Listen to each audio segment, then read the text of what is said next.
బాగా క్రీమ్ వచ్చేటట్లు బ్రేక్ చేసుకోవాలండి. కాచి చల్లార్చిన పాలండి ఇవి. కొంచెం కొద్దిగా వేసుకుంటూ మెల్ట్ చేసుకుంటూ ఉండాలండి. ఈ టెక్స్చర్స్లో రావాలండి క్రీము.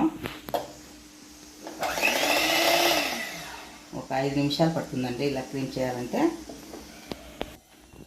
ఈ కప్పుతో అండి అరకప్పు పెరుగు, గడ్డ పెరుగు అండి, వాటర్ లేకుండా. అరకప్పు చక్కెర మిక్సీలో వేసి పొడి కొడితే కప్పు అవుతుందండి. 1 కప్పు షుగర్ పౌడర్ అండి. ఇదే కప్పుతో కొలతలండి. 1 కప్పు పెరుగు తీసుకున్నాను, 1 కప్పు షుగర్ పొడి తీసుకున్నాను, అరకప్పు ఆయిల్ అండి.